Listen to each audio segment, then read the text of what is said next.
vous demande dans cet exercice-là de trouver le domaine de définition des fonctions qui sont là. Il y a 3 fonctions. Une fois que vous trouvez le domaine de définition, on vous demande de calculer la dérivée. Alors, j'ai fait des calculs pour F1. Et maintenant, on continue avec F2 et F3. Alors, le corrigé, donc, je l'ai retrouvé. Alors, pour F1, je ne vais pas revenir dessus. Je passe juste à F2.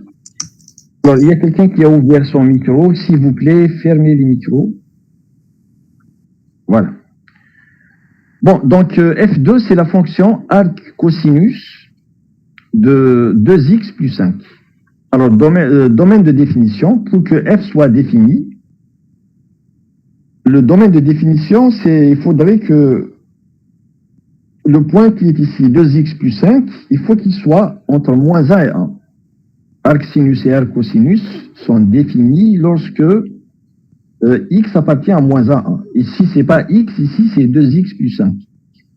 Alors, pour qu'il appartienne à moins 1, 1, il faut regarder dans quel ensemble va être le x. Donc, 2x plus 5 compilé entre moins 1, 1. Ça signifie que 2x, il est compilé entre moins 6 et moins 4. On divise par 2. Donc, x compilé entre moins 3 et moins 2. Et donc, le domaine de définition, c'est l'intervalle moins 3, moins 2. Alors maintenant, on va calculer la dérivée. Alors, quel que soit x dans l'intervalle ouvert, alors en fait ici, pour savoir dans quel intervalle c'est dérivable, il faut attendre la fin des calculs. Ensuite, une fois que vous arrivez à la fin, vous regardez où est-ce que la fonction est définie. Alors, les seuls points qui posent problème, c'est moins 2 et moins 3. Sinon, le dénominateur s'annule. Ce qui fait que on prend le domaine de définition et on enlève les extrémités. Donc, quel que soit x dans l'intervalle moins 3, moins 2, c'est quoi la dérivée? Alors, la dérivée de la fonction f2, donc si vous regardez f2, sa dérivée c'est quoi? C'est d'abord la dérivée de 2x plus 5, ensuite la dérivée de arc cosinus. Et on sait que la dérivée de arc cosinus x, c'est moins 1 sur la racine de 1 moins x carré. Et donc, f2, ça va être quoi la dérivée? Sa dérivée, c'est quoi? Donc, c'est la dérivée de 2x plus 5 que multiplie moins 1 fois la racine de 1 moins 2x plus 5 au carré. Alors, la dérivée donc de 2x plus 5, c'est 2. Le carré qui est en bas, vous le développez. Donc, ça vous donne 1 moins 4x2 moins 20x moins 25. Alors, vous avez 1 moins 25, donc ça vous donne moins 24. Ensuite, vous mettez le 4 en facteur. Vous avez 4 ici, 20, donc c'est 4 fois 5. Et moins 24, c'est 4 fois 6. Vous mettez 4 en facteur, voilà ce que vous obtenez. Alors, le 4, il peut sortir. 4, il peut sortir, donc c'est 2. Avec le 2 du bas, il se simplifie. Et puis, ce qui est à l'intérieur, c'est pas parce que vous avez un moins 1 ici que c'est forcément négatif. Hein. C'est un polynôme du degré, donc il faut regarder son signe. Le x2 plus 5x plus 6, calculez son delta. Une fois que vous avez delta, vous calculez les racines. Alors vous obtenez x plus 2 fois x plus 3. Alors, à l'intérieur des racines, donc les racines c'est moins 3 et moins 2. Donc, les racines, c'est moins 3 et moins 2. Alors, à l'intérieur des racines, le polynôme qui est entre parenthèses, c'est le signe de moins a, donc c'est le signe, c'est négatif. Mais comme il y a moins ici, donc ça devient positif. Ça veut dire qu'à l'intérieur, c'est positif. Pardon, il y a des gens qui attendent.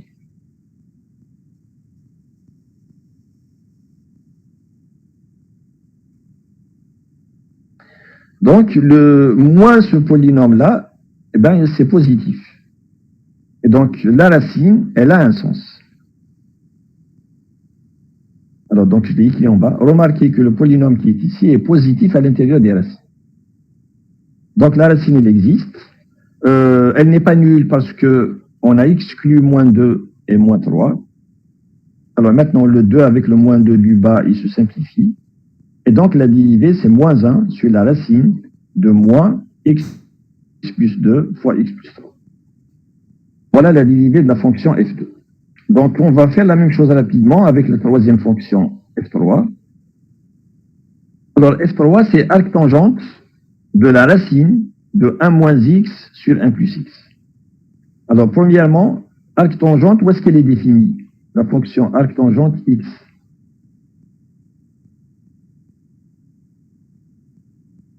Alors, ça dépend de comment vous la notez, arctangente ou la arctangente comme ça. Hein. Les deux sont acceptés. Peu importe comment vous la notez, les deux sont acceptés.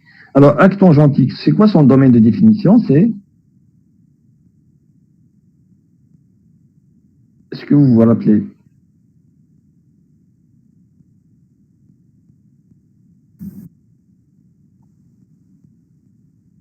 Alors, est-ce que quelqu'un se rappelle du domaine de définition de arctangente? Alors, arctangente x, elle est définie, quel que soit x dans R. Elle est définie partout. Arc-sinus et arc-cosinus, c'est défini sur moins 1. Par contre, l'arc-tangente, elle est définie sur R. Même l'arc-cotangente, c'est défini sur R. Alors, donc, pour qu'elle soit définie, la fonction f3, alors, donc, la seule chose à laquelle il faut faire attention, c'est à cette racine. Pour que la racine soit définie, il faut que l'intérieur soit positif. Deuxièmement, il ne faut pas que le dénominateur s'annule. Donc, f est défini si et seulement si le rapport, la fraction rationnelle 1 moins x sur 1 plus x doit être supérieur ou égal à 0 et 1 plus x doit être différent de 0. Donc, on a deux conditions.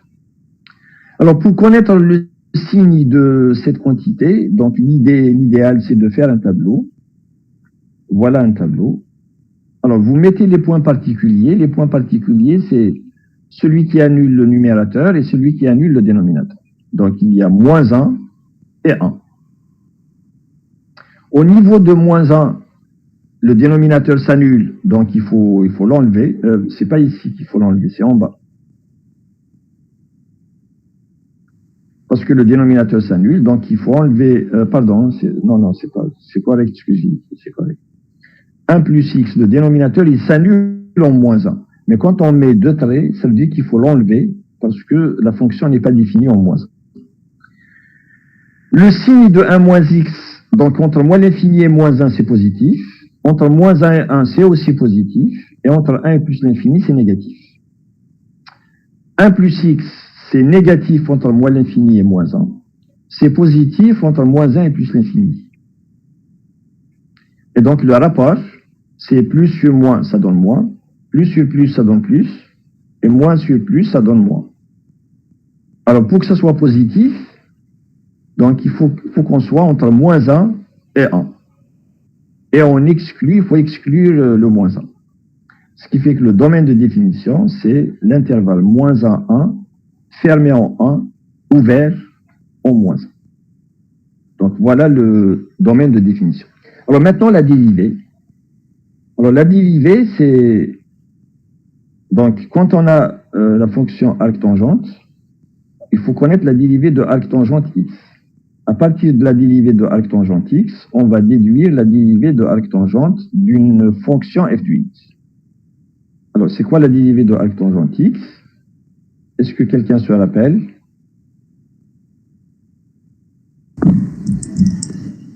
Un sur 1 plus x au carré. 1 sur 1 plus x au carré, c'est très bien. Donc, les dérivées des fonctions réciproques, il faut les connaître. Ça, c'est 1 sur 1 plus x carré. Alors maintenant, si je remplace x par f de x, donc une fonction f de x, la dérivée de arctangente de quelque chose, d'une expression qui dépend de x, d'une expression comme ça, f de x, eh bien, ça sera la même chose à une dérivée près. Donc, la dérivée, quand on passe de x à f de x, arctangente de f de x, sa dérivée, c'est quoi? Est-ce que vous pouvez me donner la formule? A' de x sur 1 sur Voilà. f de x au carré.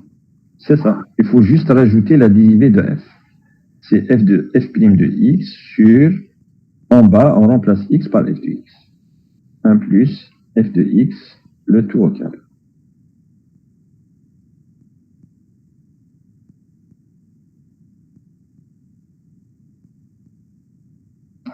Alors, une fois que vous connaissez ça, donc vous l'appliquez.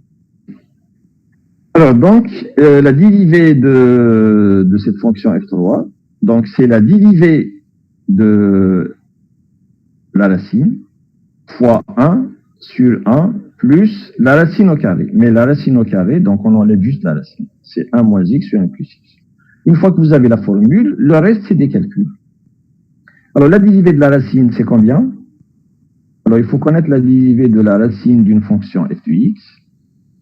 Alors, c'est quoi la dérivée de la racine de f de x? C'est une composition. Oui, c'est une composée. C'est égal à quoi? F de x prime Toujours f fois de x prime. Oui, fois racine prime de f de x. non, fois 2 fois la racine de f de x.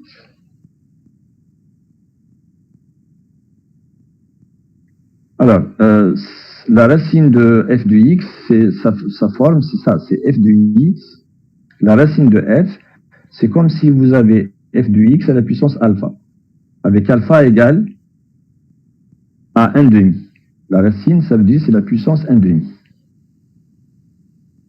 Et de manière générale, la dérivée de f à la puissance alpha, c'est quoi? C'est alpha fois f à la puissance alpha moins 1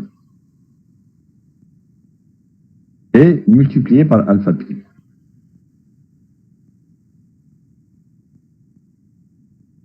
Maintenant, si vous prenez alpha égale à 1 demi,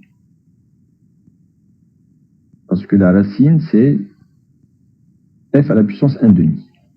Si vous prenez alpha égale à 1 demi, donc vous allez avoir 1 demi, c'est 1 sur 2, il est ici.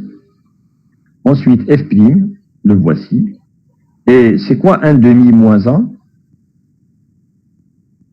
Alpha moins 1, c'est quoi? C'est 1 demi moins 1. 1 demi moins 1, c'est moins 1 demi. Alors, le fait que vous avez moins, ça veut dire que vous allez descendre au dénominateur. Et le 1 demi, c'est une racine. C'est la racine. Donc, f' sur 2, racine de f. Voilà à quoi est égale la dérivée d'une racine. Donc, la dérivée de cette racine, c'est quoi? C'est la dérivée de ce qui est à l'intérieur de la racine. Vous multipliez par 1 demi. Et puis en bas, c'est la racine de 1 moins x sur 1 plus x. Et puis, la deuxième quantité, vous réduisez au même dénominateur. Et puis, vous faites monter le 1 plus x en haut. Donc, quand vous réduisez au même dénominateur, vous allez avoir 1 plus x plus 1 moins x. Donc, les x, ils s'en vont. Et puis, vous allez avoir 1 plus 1 égale 2.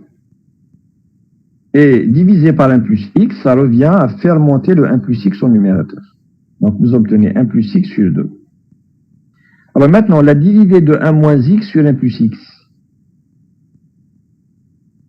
C'est quoi la dérivée de 1 moins x sur 1 plus x? C'est la dérivée de f sur g. D'accord? Donc, c'est la dérivée de 1 moins x fois 1 plus x. La dérivée de 1 moins x, c'est moins 1. Donc, c'est moins 1 fois 1 plus x. Moins la dérivée de 1 plus x. Donc, c'est moins 1 fois 1 moins x. Moins 1 fois 1 moins x. Voilà le numérateur. Et puis, divisé par 1 plus x au carré. Donc, divisé par 1 plus x au carré. Ensuite, vous multipliez par la racine. Et puis, on multiplie par 1 plus x. Le 2, je le ramène à côté du 2 qui est ici. Donc, ça devient 4. Alors, regardez maintenant. Moins 1 moins x. Ensuite, moins 1 plus x. Donc, le x, il s'en va. Et on obtient moins 2. Moins 2 sur 4. Donc, c'est 1 demi. Avec le signe moins, donc c'est moins 1 demi. Le 1 plus x, je le simplifie avec le 1 plus x qui est ici. Et donc, j'obtiens 1 plus x fois la racine. Vous pouvez rentrer le 1 plus x à l'intérieur. Donc, vous allez voir 1 plus x au carré, parce que 1 plus x, il est positif. On est dans l'intervalle moins 1, 1. Celui-là, il peut rentrer à l'intérieur. Donc, c'est 1 plus x au carré. Vous pouvez le simplifier avec le 1 plus x du dénominateur. Et vous obtenez moins 1 demi, 1 sur 1 plus x fois 1 moins x. Mais 1 plus x fois 1 moins x, c'est de la forme a plus b fois a moins b. Donc, ça vous fait 1 moins x au carré. Alors, vous obtenez donc finalement moins 1 demi fois 1 sur la racine de 1 moins x. Voilà la dérivée de f3. Et où est-ce qu'elle est vraie? Où est-ce qu'elle est définie? Elle est définie sur l'intervalle moins 1, 1 ouvert. Parce que non seulement il faut enlever moins 1, il faut enlever aussi 1. Parce que sinon le dénominateur s'annule. Donc, c'est défini quel que soit x dans l'intervalle moins 1, 1 ouvert. Donc, je vous conseille de refaire les calculs parce que il faut savoir calculer. Les dérivés, il faudrait que chaque personne, chaque étudiant doit savoir les retrouver tout seul. Donc, je vous ai donné le résultat, j'ai fait tous les détails, mais je vous conseille de les retrouver chez vous tout seul. Il faut refaire les calculs. Surtout les formules, etc., il faut les connaître. Voilà. Toutes ces formules-là, elles ont été faites au lycée, donc il faut les connaître. Ce qui est nouveau, c'est la fonction arc-tangente. Voilà. Une fois que vous connaissez la dérivée de arc-tangente de x, vous pouvez déduire la dérivée de arc-tangente de f de x. C'est la même chose, sauf que il y a la dérivée de f qui rentre en jeu. Voilà donc pour la première question de l'exercice. Ensuite, s'il n'y a pas de question, on passe à la deuxième question. On vous dit démontrer les égalités suivantes. Donc on vous donne un certain nombre d'égalités. Vous avez 3 égalités. On vous demande de les démontrer. Bon, alors l'idée, bon, il y a plusieurs façons de faire, bien sûr. Alors l'idée ici, c'est d'utiliser la chose suivante. Alors, on sait que quand on a une fonction qui est nulle, une fonction f, dont la dérivée est nulle, si f' de x est égal à 0 sur un intervalle AB.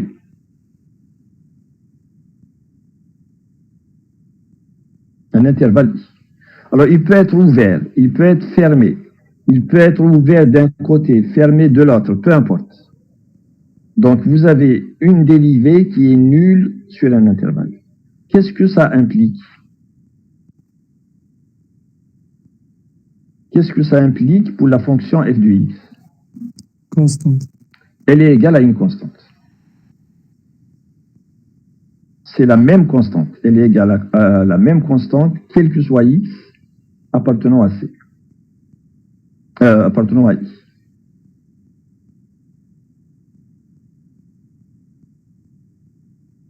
Alors, le fait que ce soit un intervalle, c'est important. Quand vous voulez appliquer les théorèmes d'analyse, il faut les appliquer correctement. Donc, il faut que ce soit un intervalle. Ce n'est pas une réunion d'intervalles. Ce n'est pas un ensemble quelconque. Il faut que ce soit un intervalle. Maintenant, j'ai dit qu'il soit ouvert ou bien fermé, ou bien ouvert d'un côté, fermé de l'autre, qu'il soit borné ou bien qu'il ne soit pas borné, ça n'a aucune importance. L'essentiel, c'est que ce soit un intervalle. Dès qu'une dérivée s'annule sur un intervalle, ça signifie que la fonction est constante sur l'intervalle.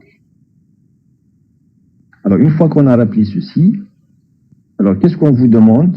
On vous demande dans la question 2, on vous demande de montrer l'égalité suivante. Il faut montrer que arc sinus x plus arc cosinus x est égal à pi sur 2, quel que soit x dans l'intervalle moins 1. Alors, on va poser f de x égale à cette fonction-là. Arc sinus x plus arc cosinus x. Alors d'abord, au niveau des bornes, je regarde d'abord les bornes de l'intervalle. C'est quoi f de moins 1? F de moins 1, c'est arc sinus de moins 1 plus arc cosinus de moins 1. Arc sinus de moins 1, c'est égal à moins pi sur 2. Je vous ai appris comment faire. Hein, c'est l'exercice 1. Voilà. Comment calculer arc sinus de 1 demi, arc cosinus de racine de 3 sur 2, etc. Donc, on a appris comment faire dans l'exercice 1. Alors maintenant, on applique ici. Donc, arc sinus de moins 1, c'est moins pi sur 2. Arc cosinus de moins 1, c'est pi. Et moins pi sur 2 plus pi, ça vous donne pi sur 2. Maintenant, au niveau de 1, f de 1, c'est égal à arc sinus de 1 plus arc cosinus de 1. Arc sinus de 1, c'est pi sur 2. Arc cosinus de 1, c'est 0. Et la somme, elle donne aussi pi sur 2. Ce qui fait que ça marche. Au niveau de moins 1 et de 1, ça marche. Maintenant, en dehors de moins 1 et de 1. Donc, pour x appartenant à moins 1, 1, on va calculer la dérivée. Pourquoi je n'ai pas calculé la dérivée directement en considérant cet intervalle? Parce que les fonctions qui sont là, arc sinus et arc cosinus, elles ne sont pas dérivables sur le fermé. Elles sont dérivables sur l'ouvert. C'est pour ça qu'on a commencé par les extrémités. Alors, au niveau des extrémités, ça marche. Maintenant, à l'intérieur de l'intervalle, sur moins 1, 1, la fonction est dérivable. Et c'est quoi cette dérivée? La dérivée de arc sinus, c'est 1 sur la racine de 1 moins x2. La dérivée de arc cosinus, c'est la même chose avec un signe moins. Et donc, si je fais la somme, ça me donne 0. Donc, la dérivée s'annule. D'après ce qu'on a rappelé tout à l'heure, ça signifie que la fonction f de x, elle est constante sur l'intervalle moins 1. Et donc, il existe un c, il existe un réel, tel que, quel que soit x dans moins 1, 1, f de x est égal à c. Donc, f de x, c'est une constante. Et comment trouver la constante? Puisque c'est la même partout. C'est la même sur tout l'intervalle. Et donc, il suffit de prendre une valeur particulière qui vous permet de calculer C de façon simple. Alors, la valeur particulière ici, ça va être 0, de façon naturelle.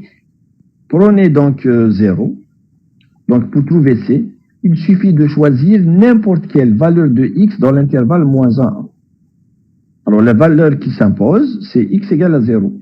Donc, pour x égale à 0, par exemple, vous remplacez x par 0, vous allez avoir f de 0 égale à c. Et c'est ça la valeur de c.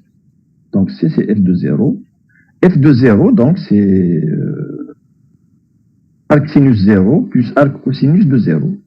Vous calculez arc sinus tout seul, arc cosinus de 0 tout seul. Les valeurs que vous trouvez, vous les remplacez. Alors, il se trouve que arc sinus de 0, c'est 0. Arc cosinus de 0, c'est pi sur 2. Et la somme, elle vous donne pi sur 2. Alors, qu'est-ce qu'on vient de voir?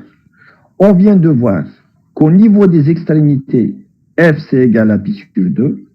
À l'intérieur, f, c'est égal à pi sur 2. Et donc, partout, quel que soit x dans moins 1, 1, f de x, elle est égale à pi sur 2. Et ça, c'est un résultat qui est important.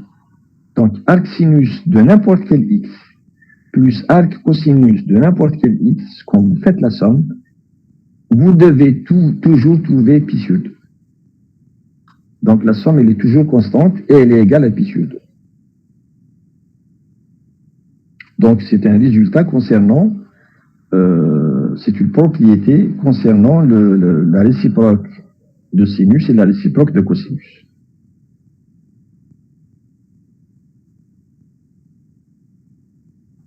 Alors, deuxième propriété, on vous demande de montrer, alors l'exercice 2, on vous demande de montrer que arc tangente x plus arc tangente de 1 sur x est égal à pi sur 2. Quel que soit x, strictement positif. Ça veut dire ici, l'intervalle dans lequel on travaille, c'est l'intervalle I égale à 0 plus l'infini.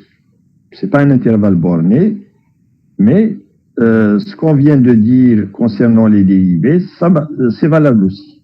Donc, si je montre que la dérivée est nulle sur cet intervalle, ça signifie que la fonction, elle est constante. Et une fois qu'on a montré que c'est une constante, il faut trouver la valeur de la constante. Donc, deuxièmement, maintenant, on me demande de montrer que cette somme donc est égale à pi sur 2. On pose f de x égale arctangente x plus arctangente de 1 sur x.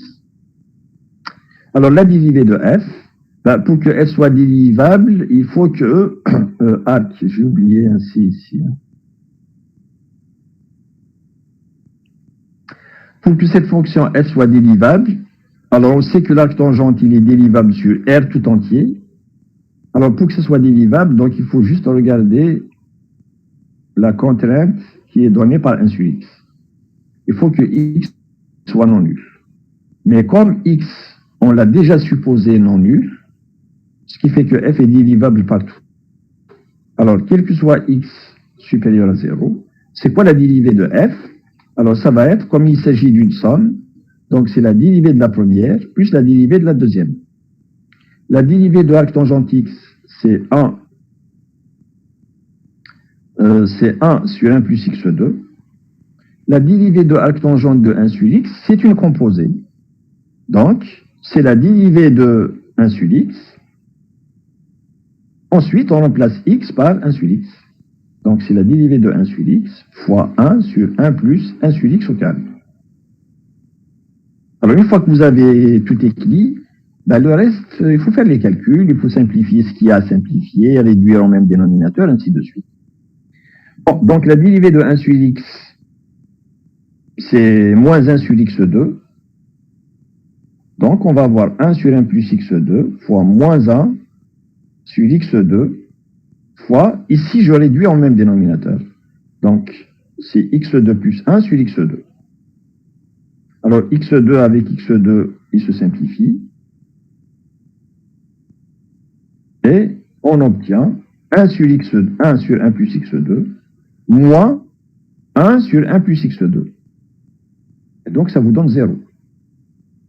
Alors, comme la dérivée est nulle, ce qui fait que la fonction, elle est égale à une constante.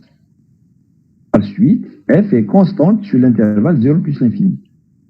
Alors, dire que f est constante, ça revient à dire qu'il existe un c, tel que f de x est égal à c, quel que soit x positif. Alors, pour trouver la valeur de c, il faut choisir une bonne valeur pour x. Donc, comme c'est égal à c, quel que soit x, donc ça va être égal à c pour x égale à 1, par exemple. Alors, pour x égale à 1, donc vous allez avoir c égale à f de 1. f de 1, c'est arctangente 1 plus arctangente 1. Alors, on sait que arctangente 1, c'est pi sur 4. Donc, ça vous donne pi sur 4 plus pi sur 4. Et pi sur 4 plus pi sur 4, c'est pi sur 2. Et donc, quel que soit x positif, arctangente x plus arctangente de 1 sur x, c'est égal à pi sur 2. Alors, ça aussi, c'est une propriété importante de la fonction arctangente. Alors, le suivant, c'est du même style. Donc ici, vous avez l'intervalle, c'est moins 1, 1. Vous avez une fonction, et on veut montrer qu'il est toujours égal à une constante, dont la constante, c'est pi sur 2.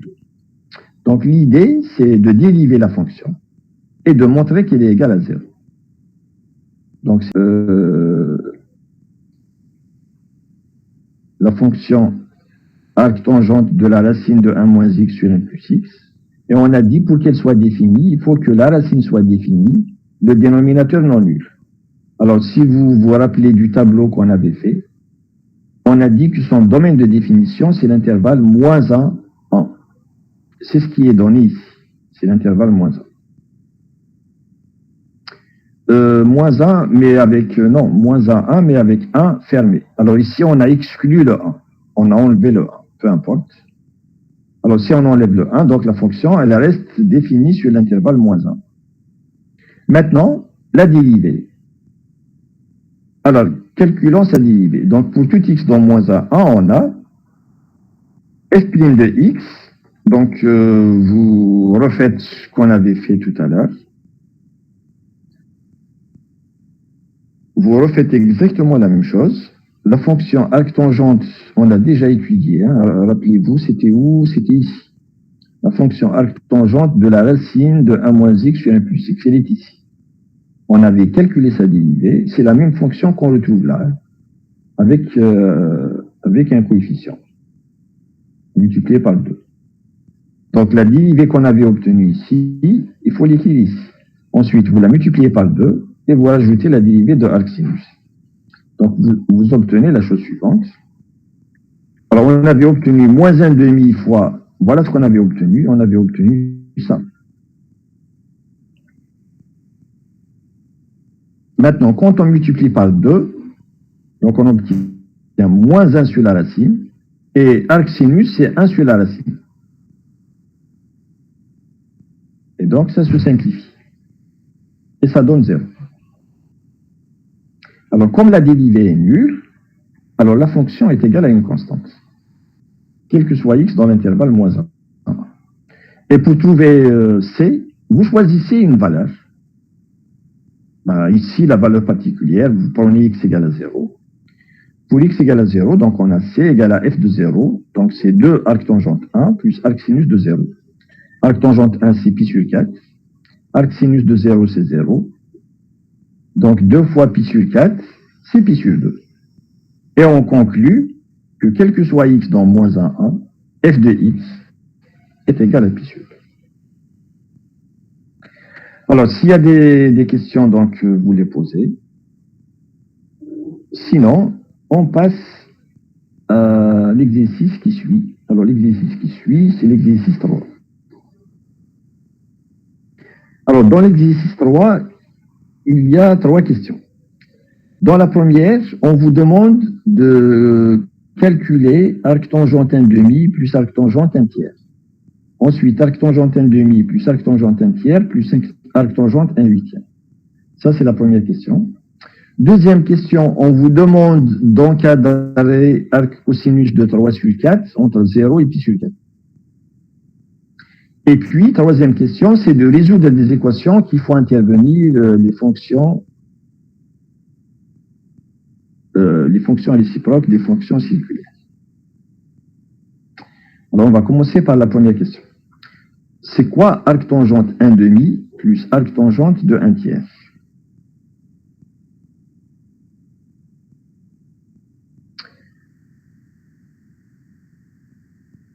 Alors, il se trouve que les points qu'on a choisis, donc l'idée, c'est de trouver un argument, comment calculer arctangente 1/2 plus arctangente 1/3, sachant que les points là, 1/2 et 1/3, ils sont pas, c'est pas des points particuliers.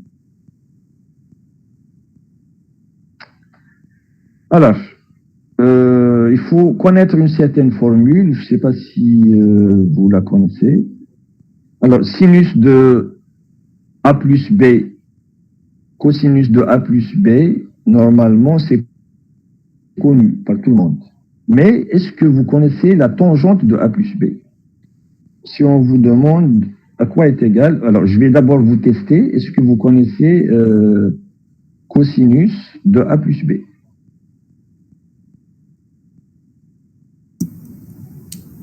Oui. Allez, oui, alors c'est quoi? C'est cosinus Cosinus A fois cosinus B. moins sinus A fois Moi, sinus sinus B. A. Cosinus A. Voilà. Voilà, c'est bien. Cosinus A fois cosinus B moins sinus A, sinus B, c'est ça. Sinus A, sinus B. Allez, on va passer au sinus.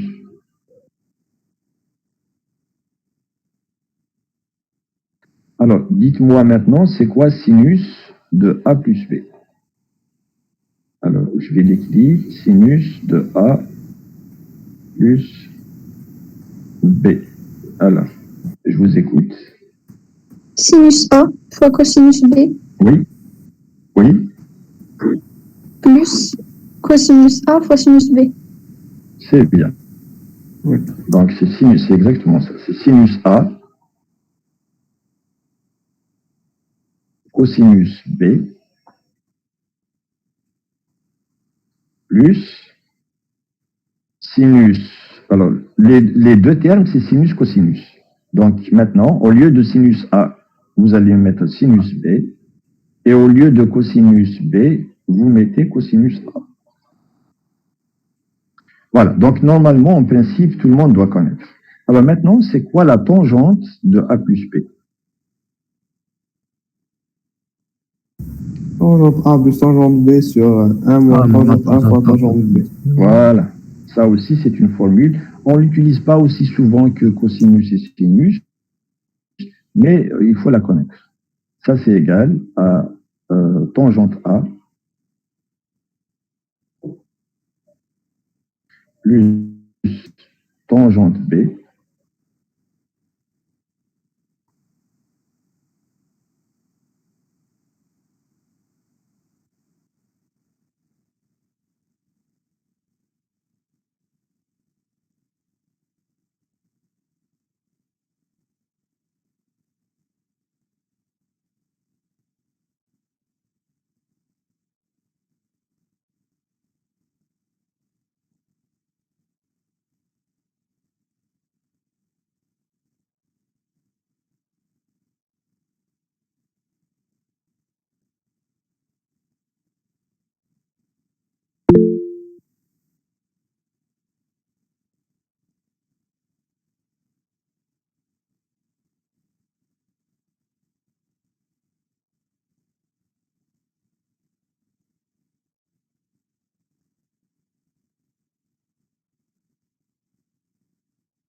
Est-ce que c'est resté longtemps? Pas Ah, d'accord. très longtemps. Est-ce que c'est resté longtemps? Est-ce que vous avez perdu le contact longtemps? Pas Dans beaucoup. 2000. Oh non. Pas beaucoup. D'accord. Alors, je vais revenir au partage.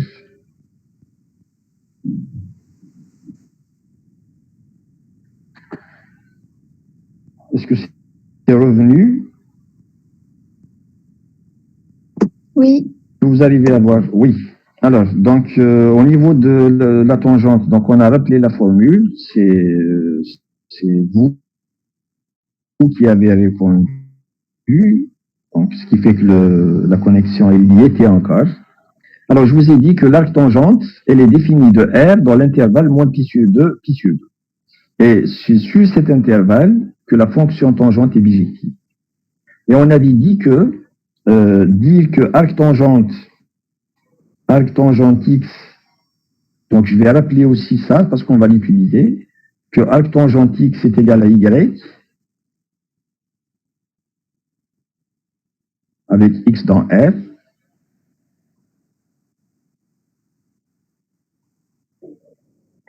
Ça équivaut à dire que tangente y est égal à x.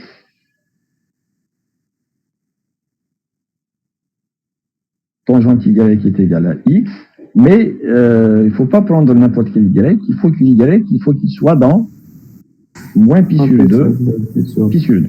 Voilà, donc il faut faire attention aux intervalles. Alors ça, c'est très important. Donc, si vous écrivez juste ce qui est en haut, c'est pas complet, c'est pas tout à fait exact. Il faut rajouter il faut rajouter les intervalles. Il faut dire où se trouve x et où se trouve y. Alors l'idée ici, c'est, regardez l'exercice 5. Alors l'idée, c'est d'appliquer la tangente ici. J'ai envie d'appliquer la tangente.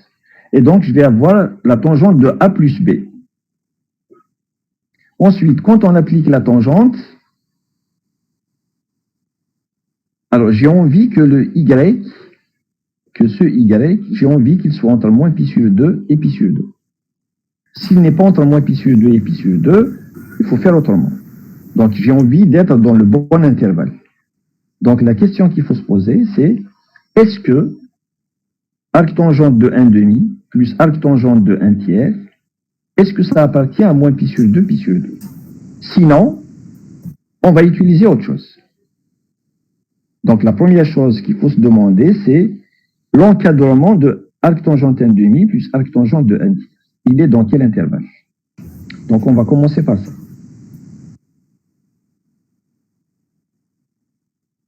Alors, je vais poser y égale arc tangente 1,5 plus arc tangente de 1 tiers. Donc, commençons par encadrer y. Alors, l'encadrement, c'est pas très compliqué. Vous avez 1,5 qui est entre 0 et 1, strictement. C'est la même chose pour 1 tiers. Il est entre 0 et 1. Sachant que la fonction arc tangente est strictement croissante, pourquoi elle est croissante? Parce que sa dérivée, c'est quoi? C'est 1 sur 1 plus x carré. Elle est tout le temps positive. La dérivée est positive, donc la fonction est croissante. Alors, quand la fonction est croissante, et quand on l'applique à des inégalités, les inégalités ne changent pas. Donc, arc tangente de 0, ça va être inférieur à arc tangente de 1,5 et inférieur à arc tangente de 1. Ben, la même chose pour le 1 tiers. Arc tangente de 0, c'est inférieur à arc tangente 1 tiers, c'est inférieur à arc tangente 1. Alors, arc tangente de 0, ça, je sais calculer, parce que ça, c'est un point particulier. Arc tangente de 1, on sait calculer. Par contre, arc tangente de 1,5 et 1 tiers, c'est pas la même chose. Donc, arc tangente de 0, on sait que c'est égal à 0. Arc tangente de 1, on sait que c'est pi sur 4. Ce qui fait que arc tangente de 1,5, c'est compilé entre 0 et pi sur 4. C'est la même chose pour arc tangente 1 tiers. C'est compilé entre 0 et pi sur 4. Alors maintenant, si je fais la somme, donc en additionnant, on obtient arc tangente 1,5 plus arc tangente de 1 tiers qui est compilé entre 0 et pi sur 2. C'est ce que j'ai appelé y. Donc y, il est compilé entre 0 et pi sur 2. Ce qui fait que là, je peux appliquer cette quantité. Je vais poser tangente y égale à x. Ensuite, je vais chercher c'est quoi y en utilisant cette relation. Mais c'est pas encore, on n'est pas encore là. Alors, je continue. Donc, déjà, le y, il est dans le bon intervalle. Je voulais qu'il soit entre moins pi sur 2 et pi sur 2. Je viens de trouver qu'il est entre 0 et pi sur 2. Donc, ça, c'est bon. Parce que 0 pi sur 2, c'est inclus dans moins pi sur 2, pi sur 2. Alors maintenant, j'applique la tangente. Donc, voilà mon y. Je calcule tangente y. Alors, tangente y, c'est tangente de arc tangente 1,5 plus arc tangente de 1 tiers. Donc, c'est de la forme tangente de alpha plus bêta, ou bien tangente de a plus b. On vient de rappeler la formule. Ça, c'est tangente alpha plus tangente b sur 1 moins tangente alpha que égale arc tangente 1,5. Est-ce que c'est de la forme f de f moins 1 de x? Oui. Oui. Tangente de arc tangente, c'est toujours x. Sinus de arc sinus, c'est toujours x. Cosinus de arc cosinus x, c'est toujours x. C'est dans l'autre sens que ça ne marche pas toujours. Dans l'autre sens, il faut tenir compte du x. Il est dans quel intervalle? Mais dans ce sens-là, c'est toujours x. Donc, tangente de arc tangente 1,5, c'est 1,5. Tangente de arc tangente 1 tiers, c'est 1 tiers. En bas, c'est la même chose. Donc, c'est 1 moins 1,5 fois 1 tiers. Alors maintenant, 1,5 plus 1 tiers, c'est combien? C'est 5 sixièmes. En bas, c'est 1 moins 1 sixième, donc ça donne 5 sixièmes. 5 sur 6 sur 5 sur 6, ça vous donne 1. Alors, voilà ce qu'on obtient alors. On obtient tangente y égale à 1, avec y qui est entre moins pi sur 2 et pi sur 2. Donc c'est exactement ceci. Tangente y égale à 1, avec y entre moins pi sur 2, pi sur 2. Alors ça équivaut à quoi? Ça équivaut à arc tangente 1, parce que x est 1. Donc arc tangente 1 égale à y. Bon, le 1, il est bien dans R, c'est pas la peine de préciser. Donc,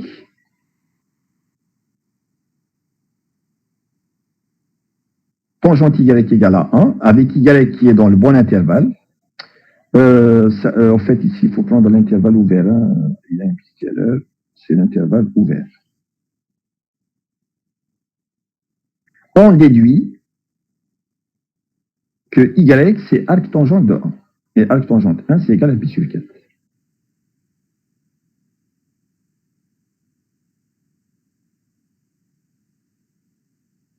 Ça veut dire que y tangente 1 demi est calculé tout seul arc tangente 1 tiers. Mais la somme, ça va être égal à pi sur 4.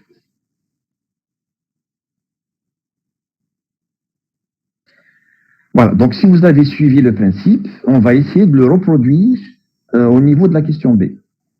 Alors la question B, c'est aussi des arcs tangentes. Et donc on va appliquer tangente de alpha plus bêta, ou bien tangente de A plus B. Donc on a arc tangente 1 demi, arc tangente 1 tiers et arc tangente 1 huitième. Alors chaque terme, c'est pas facile de le calculer tout seul. Sans l'aide de la calculatrice, vous allez voir que c'est pas évident. Mais toute la somme, on va essayer de pouvoir la calculer, si c'est possible. Ben, sinon, on n'a pas d'autre solution que d'utiliser la calculatrice. Alors, le fait ici, c'est pas aussi simple que dans le premier cas. Donc, on va se rapprocher à quelque chose, on va donner à peu près la formule, mais pour la calculer, comme ça va pas être un angle, enfin un point particulier, ça va pas être facile de calculer à la main. Je sais pas pourquoi ils ont donné ceci, parce que ça se calcule pas facilement à la main. Bon, alors, donc on fait exactement la même chose. Au lieu du y, je vais l'appeler z. On va poser z égale donc la somme de ces trois arcs tangentes. En utilisant la première question, on sait à quoi est égal les deux premiers termes. Arc tangente 1 demi plus arc tangente de 1 tiers, c'est ce qu'on a appelé y. Et on sait que c'est égal à pi sur 4. Donc, c'est égal arc tangente 1. Je peux utiliser pi sur 4 ou là arc tangente 1, peu importe. Donc, c'est égal à arc tangente 1 plus arc tangente de 1 huitième. Alors, l'encadrement de z, on va encadrer z. On a 1 huitième qui est compris entre 0 et 1. C'est ce qu'on avait fait pour 1 demi et 1 tiers. En utilisant le fait que arc tangente est croissante, donc on obtient 0 inférieur à arc tangente de 1 huitième, qui est égal à arc tangente, inférieur à arc tangente 1, qui est égal à pi sur 4. Ce qui fait que arc tangente de 1 huitième plus arc tangente 1, c'est ça qui est égal à z. Donc je rajoute pi sur 4 des deux côtés. Donc ça revient à rajouter pi sur 4 ici et pi sur 4 ici. Donc j'obtiens pi sur 4 inférieur à arc tangente de 1 huitième plus pi sur 4 inférieur à pi sur 4 plus pi sur 4. Donc j'obtiens z qui est encadré par pi sur 4 et pi sur 2. Donc là aussi, je suis dans le bon intervalle. Je suis entre moins pi sur 2 et pi sur 2. Donc voilà mon z, arc tangente 1 plus arc tangente de 1 huitième. Je lui applique la tangente. Donc en appliquant la fonction tangente, comme on l'a fait avant, ben, j'obtiens la même formule qui va me donner 9 septièmes. Tout à l'heure, j'avais obtenu 1. 1, c'est un point particulier et je sais calculer arc tangente de 1. Mais arc tangente de 9 septièmes, ça, c'est pas facile. Donc, on déduit que z est égal à arc tangente de 9 septièmes. Puisque la tangente de z, c'est 9 septièmes, avec 9 septièmes qui est dans le bon intervalle, là aussi, hein, j'ai fait copier-coller, il faut prendre l'intervalle ouvert. Donc, z, c'est arc tangente de 9 septièmes. Bon, vous laissez les choses comme ça. Il faut laisser la chose comme ça. Arc tangente de 9/7, c'est pas un point particulier dont on sait calculer directement. Donc on le laisse. Si vous voulez utiliser votre calculatrice, voilà ce que vous obtenez. Mais c'est pas l'objectif. Hein. L'objectif, c'est de faire les calculs sans l'aide de la calculatrice. Donc ce qu'on peut dire, c'est juste que arc tangente 1/2 plus arc tangente 1/3 plus arc tangente de 1/8, c'est égal à arc tangente de 9/7. Mais comme c'est pas un point 9/7, c'est pas un point particulier, donc on ne sait pas faire le calcul. On laisse les choses comme elles sont. Alors, deuxième question, on vous demande d'encadrer, alors il reste 5 minutes, on vous demande d'encadrer arc cosinus de 3 pi sur 4. Pas de 3 pi sur 4, arc cosinus de 3 sur 4. Est-ce que vous m'entendez toujours? Est-ce qu'on n'a pas perdu la connexion? Oui, monsieur. Vous m'entendez?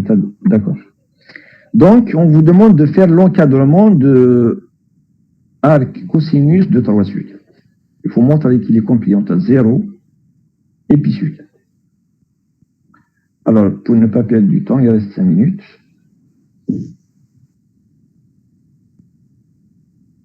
Alors, il faut trouver donc d'abord le 3 sur 4 correctement. Il faut l'encadrer correctement parce que 3 sur 4, on peut l'encadrer entre ce qu'on veut. Entre 0 et 1, entre moins 1 et 2, entre ce que vous voulez. Donc, il faut trouver un bon encadrement tel qu'à la fin, on obtienne à gauche 0 et à droite pi sur 4. Alors, l'idée, c'est d'appliquer l'arc cosinus. Donc, dès le départ, il faut se poser la question, quel est le point tel que, c'est quoi le x tel que arc cosinus est égal à 0 et c'est quoi le x tel que arc cosinus est égal à pi sur 4. Alors, ceci, ce sont des points particuliers. Une fois que vous les avez, vous regardez 3 sur 4, est-ce qu'il est encadré par ces points-là? Donc, c'est ça l'idée en gros. Alors, regardez maintenant. Donc, 3 sur 4, parce que pi sur 4, qu'est-ce qui va vous donner pi sur 4? C'est racine de 2 sur 2. Alors, comparez racine de 2 sur 2 et 3 sur 4. Donc, je ne sais pas si vous avez suivi ce que j'ai dit. Le 0 ici, le 0 qui est là, et le pi sur 4 qui est là, ça va correspondre à quelque chose en fonction de arc cosinus. C'est quoi le x tel que arc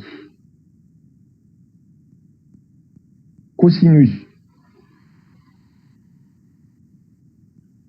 x est égal à 0. Qu'est-ce qui va me donner 0? C'est quoi le x tel que arc cosinus x est égal à 0? Alors, en fait, c'est 0. Arc cosinus de 0, c'est égal à 0. Je ne me suis pas trompé. Il y a 1. Non, c'est 1 ici. Parce que quand vous écrivez arc cosinus x est égal à 0, avec x entre moins 1 et 1, ça équivaut à quoi? Ça équivaut à cosinus 0 égale à x.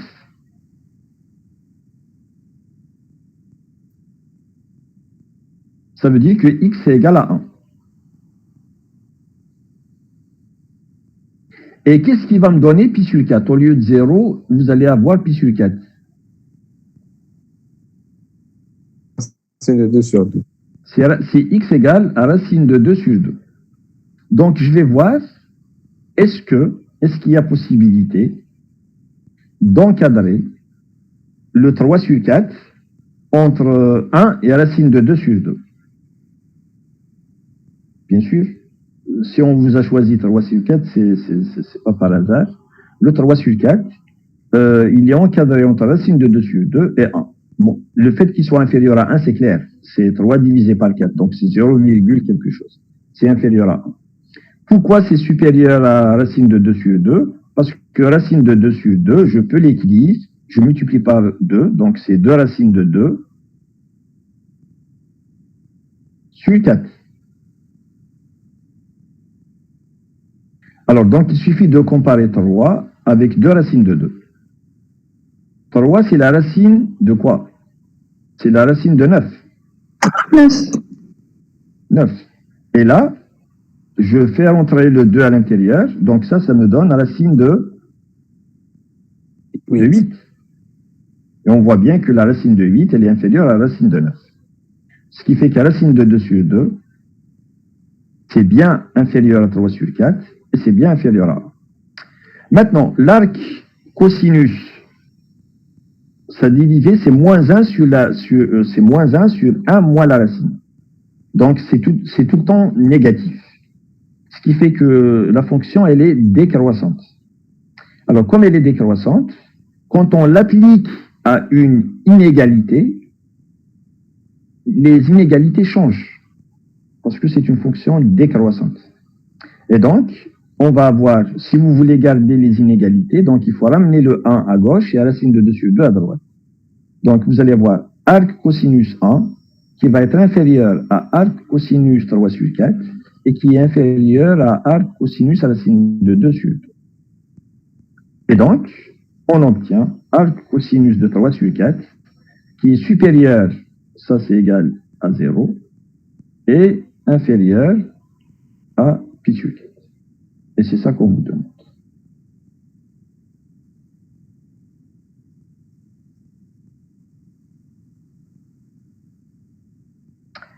Bon, alors, donc le temps est épuisé. Qu'est-ce qu'il reste? Il reste la troisième question. Alors, la troisième question, c'est résoudre. Ça veut dire quoi, résoudre? Ça veut dire qu'il faut trouver le x, ou bien les x, ça peut être un, ça peut être plusieurs. Il faut trouver les x tels que arc cosinus x est égal à 2 arc cosinus de 3 sur 4. Quels sont les x qui réalisent cette égalité? C'est ça ce qu'on appelle résoudre. Donc, trouver les x. Alors, l'idée, c'est quoi? On fait rentrer le cosinus. Il faut faire rentrer le cosinus. Et quand on fait rentrer le cosinus, il faut voir ce que ça donne. Il faut faire attention aux intervalles, il faut connaître les formules, etc. Donc, on va essayer de faire ça la prochaine fois. Alors, la suite, je vais vous préparer donc pour la suite. Si vous regardez l'exercice 4, ce sont ce qu'on appelle les fonctions hyperboliques. CH, SH, TH et coTH. Donc, sinus hyperbolique, cosinus hyperbolique, tangente hyperbolique et la cotangente hyperbolique. Est-ce que vous avez commencé l'étude des fonctions hyperboliques en cours? On a terminé, monsieur. Vous avez terminé. Donc, on vous a défini ces fonctions. Donc, vous réfléchissez donc à ces exercices pour la prochaine. Et qu'est-ce qu'on appelle dans l'exercice 5 argument SH, argument TH, argument CH, etc. Ben, c'est comme les arcs. Arg, c'est comme arc. Donc, c'est la fonction réciproque de la fonction SH. Donc, argument SH, c'est la bijection réciproque de la fonction SH. La même chose ici. Argument TH, c'est la bijection réciproque de la fonction TH. Alors, la prochaine fois, donc on va terminer l'exercice 3. Ensuite, je vais essayer de faire un petit rappel sur la fonction CH, la fonction SH. On va voir où est-ce qu'elles sont définies, dans quels intervalles elles arrivent, est-ce qu'elles sont bijectives, et dans le cas où elles sont bijectives, comment on définit leur bijection réciproque. On va faire la même chose, exactement la même chose, que pour la définition de l'arc sinus et l'arc cosinus, etc. Mais il faudrait que vous soyez à jour. Donc, avant le TD, il faudrait que vous-même, il faut que vous soyez à jour. Sinon, vous ne pourrez pas suivre. Donc, l'idéal, c'est de préparer ces exercices pour la prochaine. Maintenant, si vous avez des questions, vous les posez. Sinon, on se quitte. Monsieur, oui. Vous allez les faire en présentiel? On va reprendre en présentiel la semaine prochaine. Oui. Là, je ne sais plus, il faut que je regarde les dates. Oui, bien sûr. Donc, si on reprend en D'accord. présentiel, c'est encore mieux. D'accord. Ça, c'est une bonne nouvelle, oui. Très bien. Alors, est-ce qu'il y a d'autres questions?